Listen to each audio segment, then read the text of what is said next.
This is the Chicago Manual of Styles, the new 17th edition.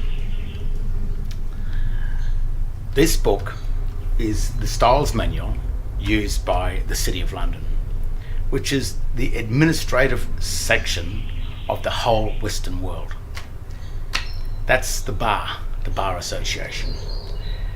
That is also what the 13th Amendment, the original United States 13th Amendment, tried to prevent. It was removed roughly 200 years ago. And it said that no lawyers from the bar were allowed to be a part of the United States Constitution. And that's understandable, because a lawyer has sworn an oath to a foreign deity, which is the City of London. The City of London is the 1 square mile in London that is separate to the rest of the city, or the rest of the town. It's always been a part of the Vatican administration, or the Roman administration of the northern parts, or the England. But in this book is the key to the absolute fraud, the absolute lie that has been told to us. But this lie has been done to create a new fictitious world that's void of all of the Magna Carta, or all of the laws of the land. They've gotten rid of the laws of the land and given us the corpus juris, which is the UCC, or the law of the sea, or the law of the water, the sea merchants, the banking merchants, or merchant law. And what they've done is they didn't replace the land law. What they really did is just tricked you from leaving the laws of the land and entering into these trusteeships, this world of shipping on the sea. Interesting, on page 666 of this book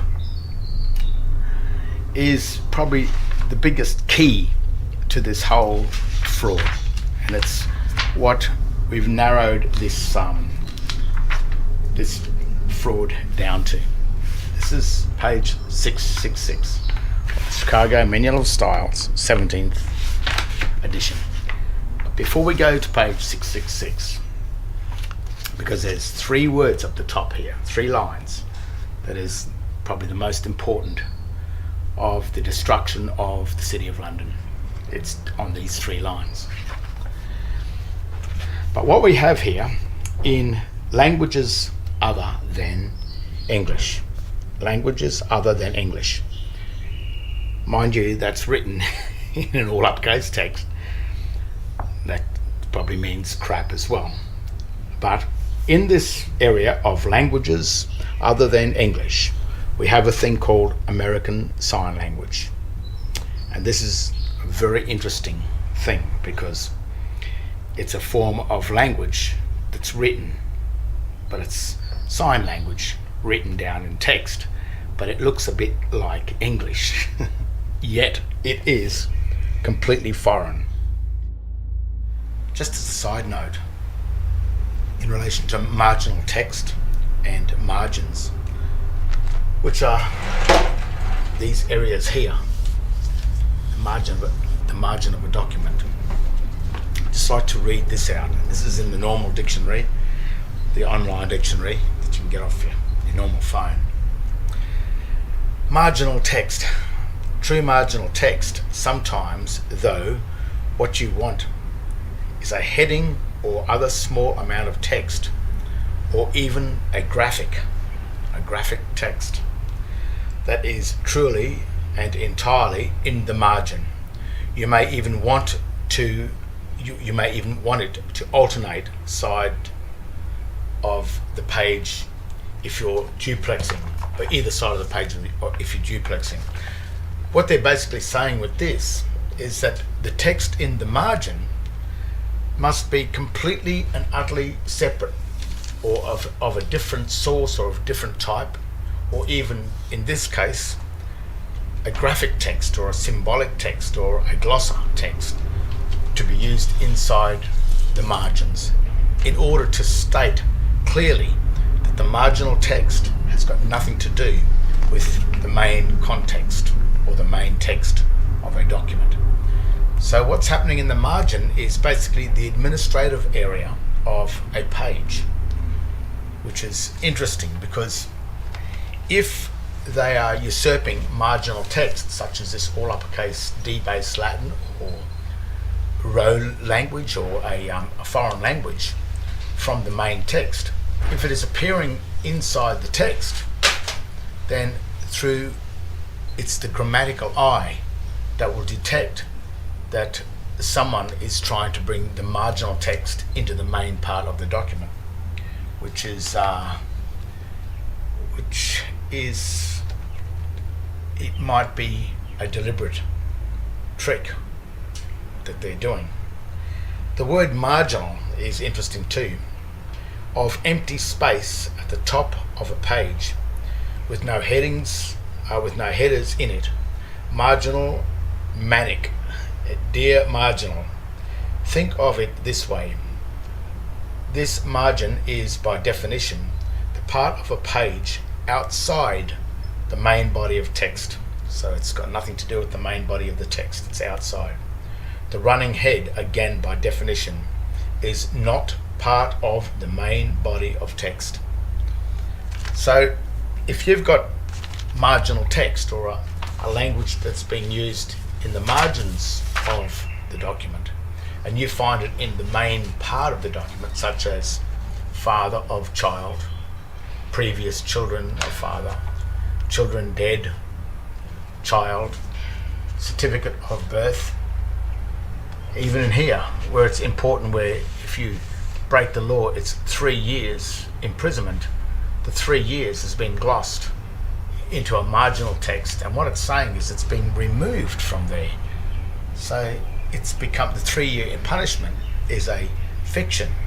But if you are not aware of the marginal text from the margins being usurped over into the main context of the page, then you may assume that the contract is reading something that it is not reading. Now you might say, well, why are they doing this? Why are they bringing this text from the margin over into the main body of the type of the text? And it may be because they are covering their own arse, so to speak. What they're doing is they're creating a fictitious document. It's fiction from the very beginning, and it's only your belief that you believe it's real, and that's where the consent comes from. So you're consenting to the fiction. But the reason why you're consenting to the fiction is because your grammatical ability to figure out what's going on with these documents may be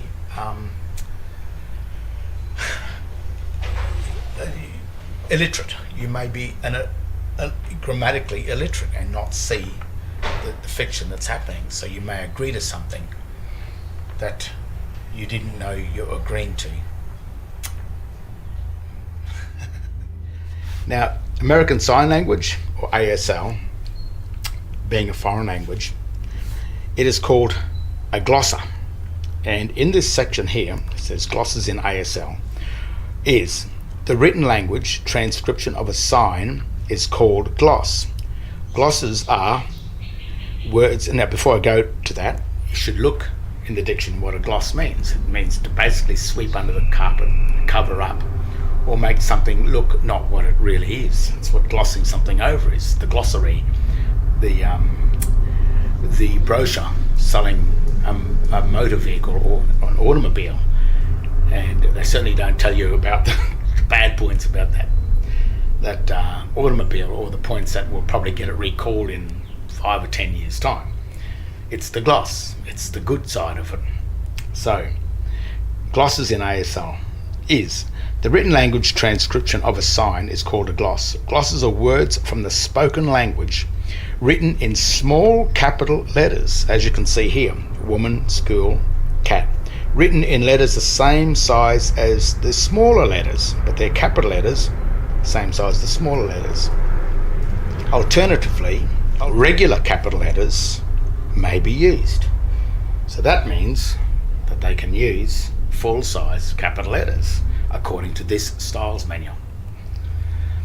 When two or more written words are used to gloss a single sign, the glosses are separated by hyphens.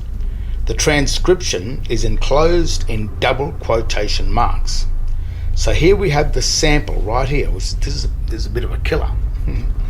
The sign for a car drove by is written as vehicle hyphen drive hyphen by. So there it is in black and white.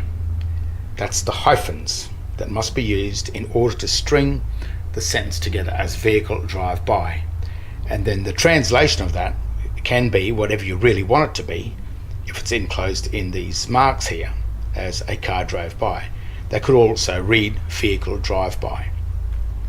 But as you can see here, languages other than English, it's certainly not hyphenated. And as you can see on here, the cat sat on the mat, written in English, but the cat sat on the mat, written in debased Latin or as a gloss or in all uppercase text, as in American Sign Language, ASL. That does not read the cat sat on the mat unless it's hyphenated somewhere with it to explain what the meaning is. Otherwise, this does not read the cat sat on the mat. It does not read it. Now the killer sentence, or the 3 lines of this book, which is, the Chicago Manual of Styles, 17th edition, is on page 666. And it's fitting because these next 3 lines gives the whole fraud away. But to find these 3 little lines was really a 7-year battle, a 7-year journey to try and find this. It goes on to say, one obvious limitation of the use of glosses, which are these things here, from the spoken written language to represent signs is that there is no one-to-one correspondence between the words or signs in any 2 languages. This writing, the cat sat on the mat, has no correspondence with this writing here. This here, language other than English, has no correspondence with the written English in this book. Worse than that, this is not even hyphenated, so therefore that renders it as absolutely nothing. Whereas this book here explains that if you did want the sign to represent something, then you must follow a format. And if you don't follow the format, then it's finished. Now we come up to these things, which are the birthing certificates. That's the certificate of birth, the corporation, the foreign corporation, which is really the City of London, onto our lands. And then this one, or what they do with this, which is the state birth certificate, is they ask you to act as a debtor of their corporation. So this is the first debtor of Australia. They've come in and said, we will be your first debtor, which is okay. They give this, but they give all of this while we're children, while we're babies, and we don't know what's going on. That's why it took so long to find it, because no one's telling us anything, and our parents didn't know about it either when they did this. Then this company offers us a new birth certificate, which throws us from the creditor of this first trust, the first trustee, into the debtor of the first trustee, which brings us, or turns us, into a third-party debtor, which is the destruction. But what they've done with this whole thing, this whole fraud, is they've written these documents and they've put these glosses. Certificate of birth is completely wrong. Child, completely wrong. Not only that, it's underlined, which means italic, which means removed. father of child. Even this, a cross means dead, Christian. There's no space between the cross and the Christian. That means there's a joinder, which is reading dead Christian names of child. These two, Romley, Stewart, are the only names that I have. There is no surname anywhere on this document. But the surname does exist here in the margin. And that's signed by the Registrar General, in this case David John. He's the first debtor of every person born on Australia.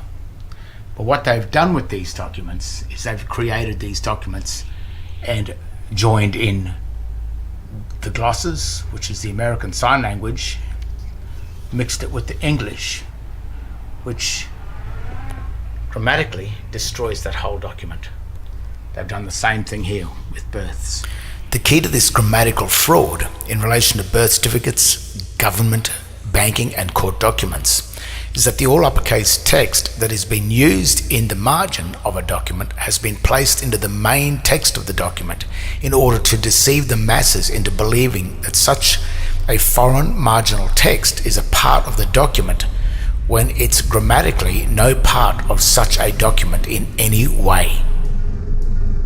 It's glossed. In other words, that word is not there. Certificate of birth is not there. Not only that, it's not hyphenated, so the certificate and the hyphen of and hyphen of birth, the hyphens are missing. According to the Chicago Manual of Styles, where it says quite clearly the hyphens have got to be there. I mean, this is a very minute glitch. It's a hyphen. It's a missing hyphen. And how could a missing hyphen destroy the City of London? Well, the City of London offered us a fraud in the first place. It was always a fraud. They knew it was a fraud.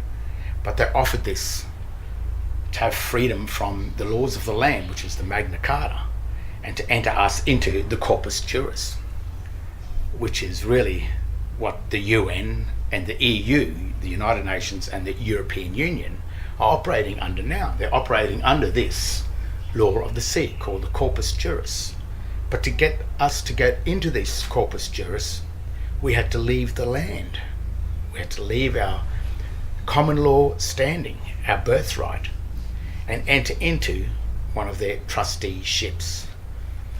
This book and the City of London, they are the sea merchants, the banking merchants, the money merchants. These are the laws of how the money merchant works. And they had to get us to leave the land and enter into the sea. The first of the United States, or the first of the American pioneers, probably tried to escape the European French banking control. That's probably why they did it. But 200 years ago, or roughly 200 years ago, the most important part of that constitution was removed in order to usurp the foreign bankers, the sea merchants, the banking merchants, the UCC, the corpus juris, the law of the sea, piracy. They had to usurp that onto the lands of America because it had become the land of the free. So they had to stop that. And they used this, well, they created this fraud, this absolute bullshit, this lie. So they had to trick us into leaving the laws of the land and enter into the corpus juris, the laws of the sea.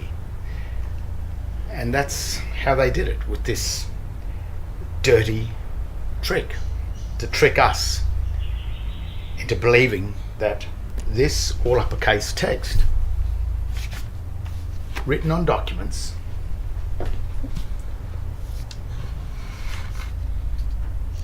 was a part of the English language, when it never was. It never will be. It never can be.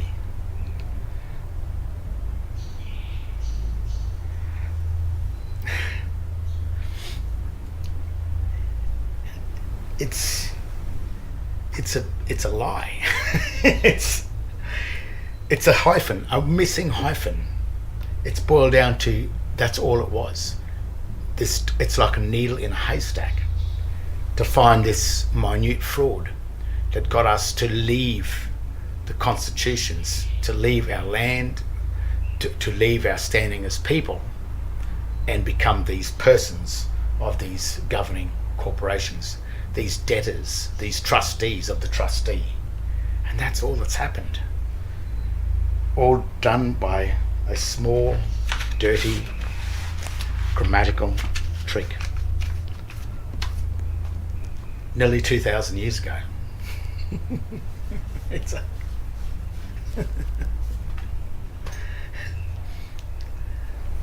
court documents, your driver license, your banking contracts, your cards, your bank cards, your credit cards, everything in it, your names that are on all of these cards and on all of these banking contracts, your names are written in this all uppercase text language, which completely destroys your name. And they've kept this world going for the last 2,000 years. And I guess you can end it, but you have to step out of the world of the dead. You have to let go all of those legal titles, and you have to come back to the Christian name that is the only true, real name that exists. It's the only name on your birthing certificates, even though they're fraud. That's all you've got. The John Henry Doe name, which is written as a proper noun, not in sign language, but written as this, as proper English, that name exists in the margin of the birthing certificate. And the margin of a certificate is the administrative part of the page. It's not the context, it's the administration. And this person here, which is the Registrar General, he holds the full name John Henry Doe in his custody. Custody means trustee. He's the trustee of that name. He owns it. It's the name that's imprisoned. And if you claim that name, then you become the property of the Registrar General. So it's up to each and every one of us to work out what's going on and to work out how to step out or off this, not even off this trusteeship, but step from the debtor of the debtor back into the creditor of the first debtor. This certificate of birth identifies the first trustee, and that is the Registrar General. But you've got to know how to get from this certificate, which is the state birth certificate, back up into the certificate of birth. And the way to do that is to start questioning them about the fraud. Because nothing exists. They will just claim plausible deniability. What they'll do is say, well, you did it, you believed it. It's a fraud. The whole thing is a lie. It's always been a lie. And it always will be a lie.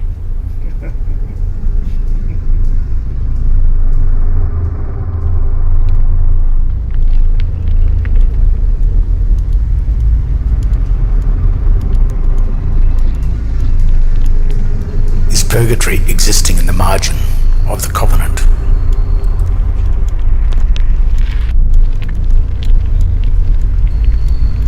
Must we return to the center of the page in order to be deemed living?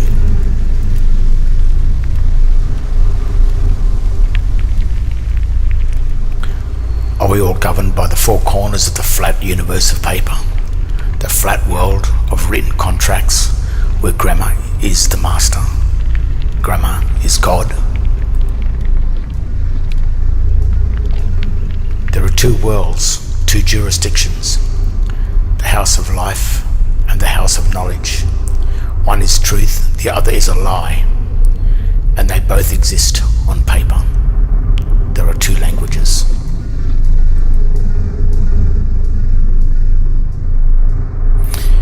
don't know the difference between the language of the creditor, the tree of life, and the language of the debtor, the tree of death, you may claim the name of the office of the debtor as your name and never return to the office of the creditor, leaving your birthright title as assumed dead, lost at sea, and salvaged by the private foreign commercial banking administration serpent, never to return.